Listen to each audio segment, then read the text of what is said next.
जहां एक और पूरा देश और पूरी दुनिया सनातन धर्म के इस सबसे बड़े आयोजन का साक्षी बनकर के गौरव की अनुभूति कर रहा है, प्रफुल्लित है,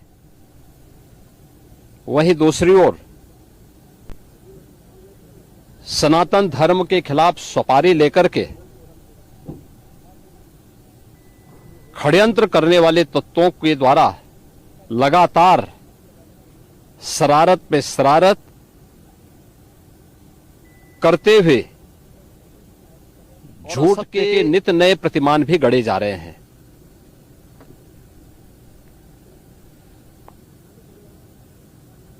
भारत के संसदीय लोकतंत्र की सबसे और सर्वोच्च संस्था देश की संसद में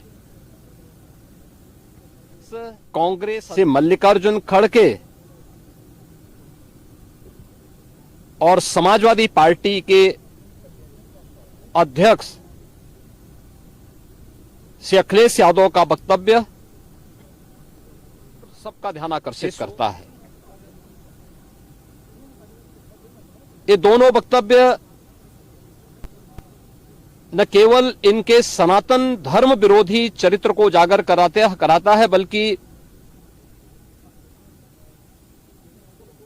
इनकी उस गिद्ध दृष्टि की ओर भी सबका ध्यान आकर्षित करता है, जो लगातार इस महाकुंभ के खिलाफ पहले दिन से दुष्प्रचार कर रहे हैं।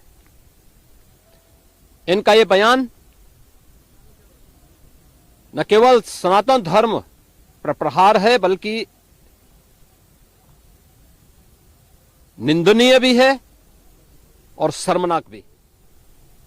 कांग्रेस अध्यक्ष का यह कहना कि प्रयागराज कुंभ में मौनी अमावस्या के दिन हजारों लोग मर गए, हमें अफसोस होता है। एक इतना वरिष्ठ नेता, कांग्रेस देश की जो सबसे पुरानी पार्टी है, उसके अध्यक्ष से अपेक्षा के बयान देश की संसद में रखें और इतना गुमराह करने वाला बयान, झूठ पे झूठ। ऐसे ही समाजवादी पार्टी के अध्यक्ष का बयान, एक प्रतिस्पर्धा दोनों दलों में है, कौन कितना सनातन विरोधी वक्तव्य दे सके। ये कहना कि कोई आंकड़े नहीं दिए गए, यहां से प्रशासन से जो बयान जो आंकड़े दिए गए, उन आंकड़ों को मैंने भी सबके सामने रखा। घटना दुखद थी, हर व्यक्ति दुखित था, और जितने क्विक रिस्पांस से मेला प्रशासन, police, NDRF, SDRF, civil defence, इन सब ने मिलकर के घायलों को हॉस्पिटल पहुंचाने का काम किया, अपने आप में एक मिसाल है। करोड़ों लोग प्रयागराज में उस दिन उपस्थित थे। ये दोनों दल चाहते थे और सनातन धर्म विरोधी चाहते थे कि बड़ा हादसा हो जाए।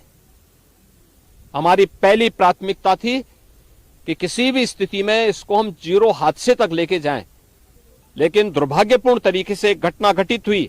लेकिन जितने क्विक रिस्पांस से प्रशासन ने और सभी संबंधित संस्थाओं ने कार्य लेकर के उन्हें हॉस्पिटलाइज किया, उसमें लोग उस हादसे के शिकार हुए, वह दुखद है। उन सभी परिवारों के प्रति हम लोगों ने अपनी संवेदना भी व्यक्त की और उसके लिए कुछ आर्थिक मुआवजा भी घोषित किया।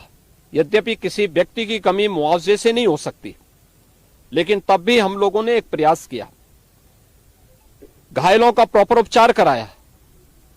वे सभी घायल आज भी कुछ प्रयागराज मेडिकल कॉलेज में हैं, बाकी अपने परिवार के सदस्यों के साथ चले गए हैं।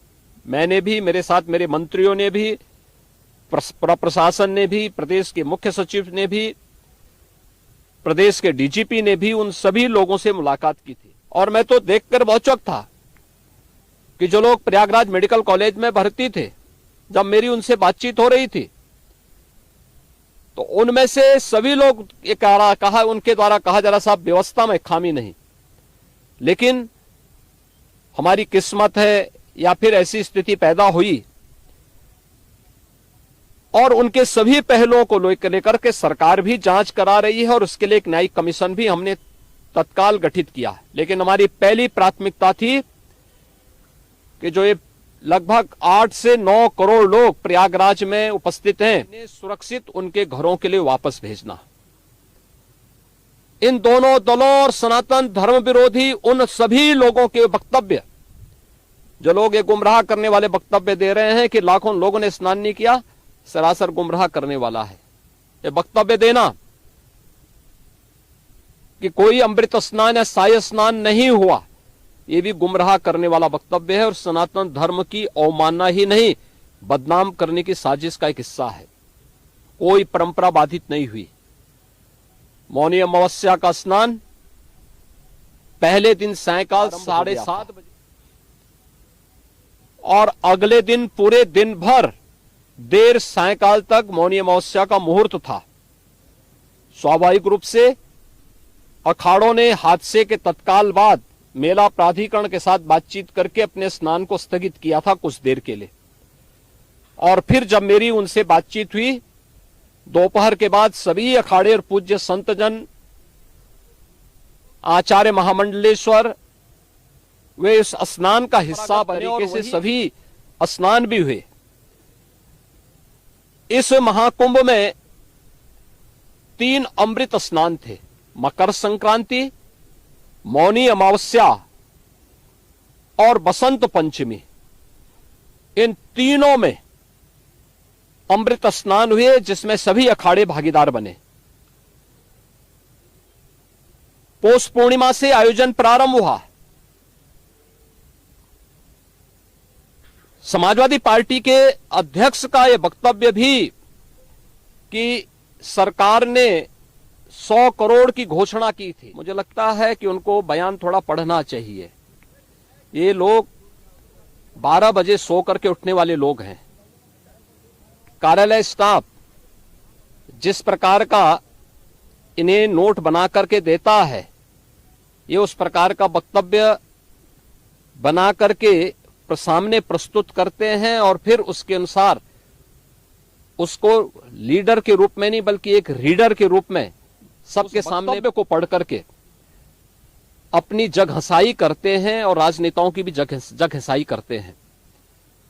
यही स्थिति इन्होंने, मैंने बार बार कहा कि महाकुंभ में 40 से 45 करोड़ श्रद्धालु इस पूरे महाकुंभ के आयोजन में भागीदार बनेंगे, और मुझे बताते हुए ये भी प्रसन्नता है कि पिछले 22 दिन के अंदर इस महाकुंभ में 38 करोड़ श्रद्धालु अब तक यहां आ चुके हैं।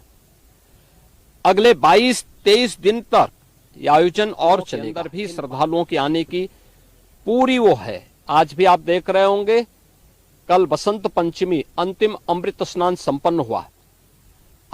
माघी पूर्णिमा 12 फरवरी को और महाशिवरात्रि 26 फरवरी को होगा। करोड़ों की संख्या में देश और दुनिया का हर श्रद्धालु आना चाहता है।